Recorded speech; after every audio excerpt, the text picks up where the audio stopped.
Assalamualaikum warahmatullahi wabarakatuh. Alhamdulillahillazi asdan ni'am hamdan yuwafi kullama khassa wa'am hamdan katsiran tayyiban mubarakan addal hasa adda thara addan nasam. Allahumma salli ala sayyidina Muhammadin nuril atam al-mab'utsil akram al-mamnuhi sirra nunin wal qalam sahibil akhlaqi wal qiyam wa ala alihi wa sahbihi wa sallim. Jamaah, khususnya dari Majelis Darus Sofa dimanapun Anda berada yang dimuliakan oleh Allah Subhanahu wa ta'ala, perlu kita buka Al-Quran, di mana Allah Subhanahu wa ta'ala menjelaskan dalam surat Al-Qasas. Allah jelaskan tilkad darul akhirah, itulah negeri akhirat. Kata Allah, itulah negeri akhirat. Naj'aluha uluwa, kami jadikan negeri akhirat itu tinggi. Allah jadikan negeri akhirat itu tinggi. Teruntuk siapa negeri akhirat itu? Lilladzina, yaitu bagi mereka, bagi orang-orang yang mereka itu bagaimana? La yuriduna uluwa, yang mereka tidak menginginkan ketinggian di dunia. Maka jamaah yang dimuliakan oleh Allah Subhanahu wa ta'ala, Allah ciptakan akhirat. Maka maksud dari sini adalah negeri akhirat, surga. Surga itu tinggi, bukan tinggi posisi, melainkan tinggi maksudnya. Maka bagaimana? Penghuninya adalah orang-orang yang tidak menjadi tinggi ketika di dunianya. Maka maksudnya bagaimana? Hendaknya kita ini tawadhu. Kita ini bukan menjadi orang yang istikbar atau gumede atau langsung merasa tinggi. Berapa banyak mohon maaf dari kita karena hanya nasabnya atau karena hanya ilmunya, belajar di luar negeri atau sarjana atau juga kuliah dimanapun, mempunyai pendidikan yang bagus, nasab yang bagus, wajah yang rupawan, wajah yang cantik dan menawan, lalu bagaimana melihat rendah kepada orang lain. Padahal ini bukanlah tuntunan yang diajarkan oleh Nabi Muhammad SAW. Dan tadi kita sudah membaca Al-Quran bagaimana Allah menjelaskan tersebut.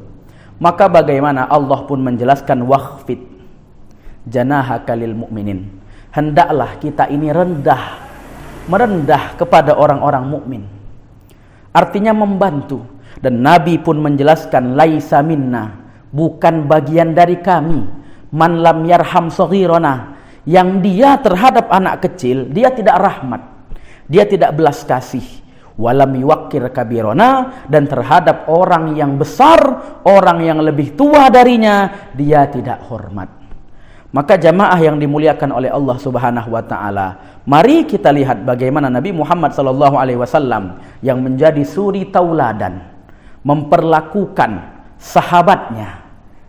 Yang mana Nabi ketika datang salah seorang sahabat hendak bercerita kepada Nabi Muhammad SAW, hendak mengungkapkan masalahnya, namun dia malu, namun dia canggung, namun dia merasa segan, sehingga dia rasanya agak ketar-ketir, agak khawatir, sehingga apa yang diucapkannya itu tidak bisa luwes, tidak bisa gampang. Maka apa yang Nabi Muhammad SAW jelaskan kepadanya, hawin nafsak, tenangkan dirimu, kata Nabi.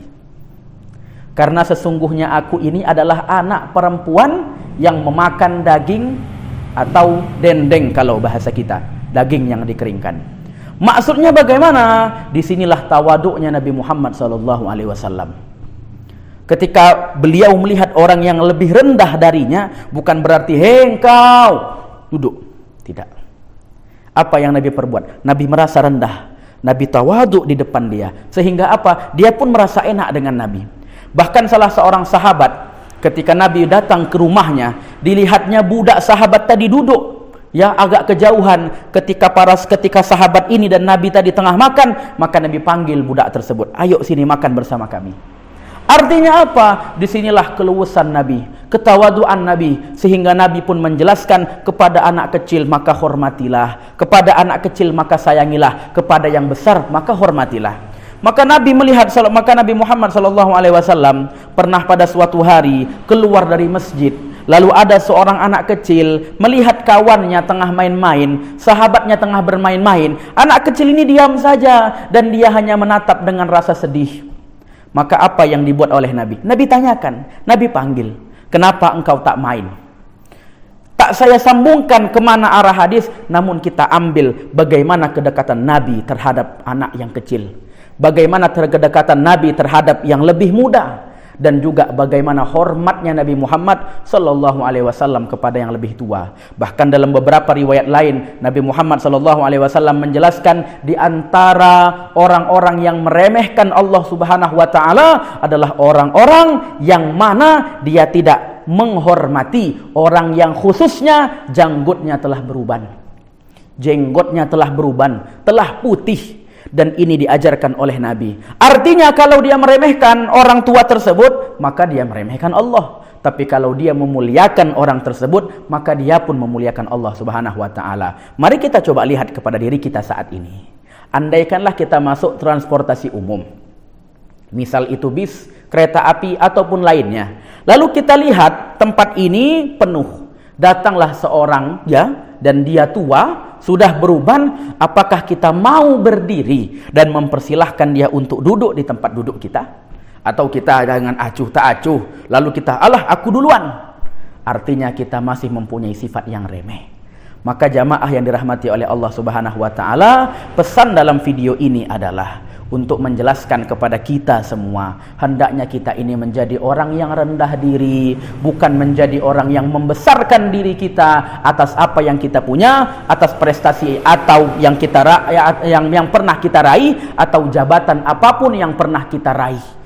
Maka jamaah yang dimuliakan oleh Allah Subhanahu wa taala, untuk tidak membesarkan diri, di mana banyak sekali orang-orang membesarkan diri pada saat ini. Bahkan kalaulah kita lihat, bukankah iblis itu dikeluarkan dari surga karena perbuatan merasa besarnya dia ketimbang apa yang diperintahkan oleh Allah, di mana Allah Subhanahu wa taala jelaskan, usjudu, sujudlah kalian kepada Adam, fasajadu illa iblis.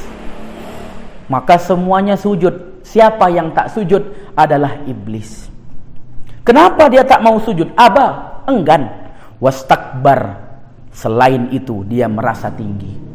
Maka orang yang merasa tinggi tak pantas dia besok di akhirat. Yang akhirat itu tinggi, namun dia sudah mengambil ketinggian itu di dunia. Maka kalau mau masuk ke dalam tempat yang indah, yaitu negeri akhirat, surga, maka hendaklah merendah, pergunakan sifat tawadu dimanapun kita berada. Moga-moga Allah Subhanahu wa taala jadikan kita ini hambanya yang beriman. Allah jadikan kita ini yang bisa merasa rendah diri, yang bisa melihat kepada orang lain dengan sifat yang betul-betul kita merasa bahwasanya kita menginginkan apa yang telah menjadi miliknya. Artinya bagaimana? Kita bukan mengatakan, wah saya yang punya ini, wah saya punya ini, engkau punya apa? Bukan seperti itu. Maksud juga dalam pesan ini bahwasanya banyak, mohon maaf, dari kalangan muslimin, begitu juga muslimat, ketika dia telah mengaji, lalu dilihatnya ada orang yang tidak mengaji, ada orang yang mohon maaf masih belum terbuka hatinya, masih belum dibukakan pintu hatinya oleh Allah, datang orang ini meremehkan. Banyak dari kita seperti itu. Mohon maaf sekali lagi, kita misal melihat orang yang maksiat, lalu dengan mudah mencela mereka. Lalu kita melihat mereka yang belum melaksanakan sholat, dengan mudah mencela mereka, lalu seakan-akan mengatakan diri kita, aku ini loh yang udah siap-siap masuk surga, kalian ini tunggu aja jatahnya masuk neraka. Apakah ini yang kita inginkan? Apakah ini yang selama ini kita lakukan? Jamaah yang dimuliakan oleh Allah Subhanahu wa taala, mudah bagi Allah merubah sifat yang seorang itu tinggi, lalu Allah rubah menjadi sifat yang paling rendah di bumi ini.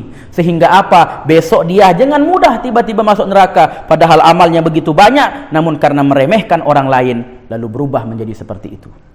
Dan ini juga pesan kepada, mohon maaf, banyak juga di antara masyarakat muslimin dan muslimat, di mana mereka sudah mengamalkan satu masalah, mengerti satu hukum, lalu juga memandang remeh kepada orang lain, dengan mudah mengatakan amal ini adalah amal yang tak baik, amal ini adalah amal yang tak bagus.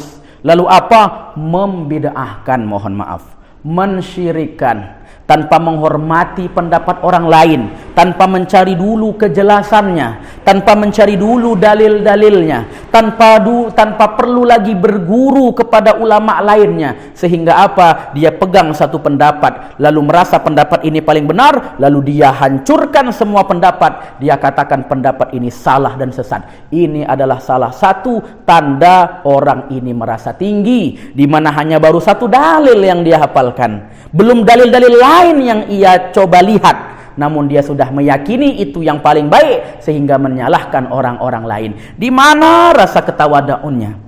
Di mana rasa ketawaduannya? Di mana rasa rendah dirinya? Di mana dia melihat kepada orang muslim? Di mana dia merasa bahwasanya dirinya itu bukan apa-apa? Maka kita lihat, mohon maaf, banyak ketika orang selesai dari salam waktu sholat, lalu dia posisinya karena duduk di depan, lalu dia langsung ingin keluar. Silahkan, mungkin itulah yang dia ngaji selama ini, mungkin itulah yang dikatakan oleh gurunya, namun mohon maaf, tampak rasa tinggi dari dirinya, lalu melangkahi orang-orang yang di belakangnya, seakan-akan mengatakan, aku ini yang benar, kalian ini salah semua. Siapa yang mengajarkan ini? Bukankah Nabi tak pernah mengajarkan hal seperti tersebut? Nabi ajarkan kita untuk merendah diri, Nabi ajarkan kita untuk menghormati pendapat, Nabi ajarkan kita juga untuk mencari kebenaran. Allah pun menjelaskan, hatu burhanakum in kuntum shodikin, datangkan dalilnya jika engkau benar. Bukankah selama ini kita mencari dalil? Jamaah yang dimuliakan oleh Allah Subhanahu wa taala, ulama tak pernah seperti itu. Andaikan kita lihat bagaimana sejarahnya, bagaimana autobiografinya, ketika dia mendengarkan satu dalil, bukan serta-merta langsung dia salahkan dalil-dalil yang lain, maka dia cari dalil-dalil mana lagi. Sehingga apa? Dia menjelaskan, ini dalil yang saya pakai, adapun dalil lainnya itu boleh dilakukan, namun tidak saya gunakan. Artinya apa? Ada akhlak, ada budi pekerti terhadap para ulama dan juga terhadap dalil-dalil lainnya. Yang ini mohon maaf jarang sekali kita lihat pada zaman saat ini, di mana banyak orang satu dalil dipegang langsung semuanya disalahkan. Ternyata jangan-jangan dalil yang dia pakai salah penempatan, dan itu banyak terjadi. Maka jamaah yang dimuliakan oleh Allah Subhanahu wa taala, fokus kita kembali adalah jadilah orang yang merendahkan diri. Jadilah orang yang berbudi pekerti.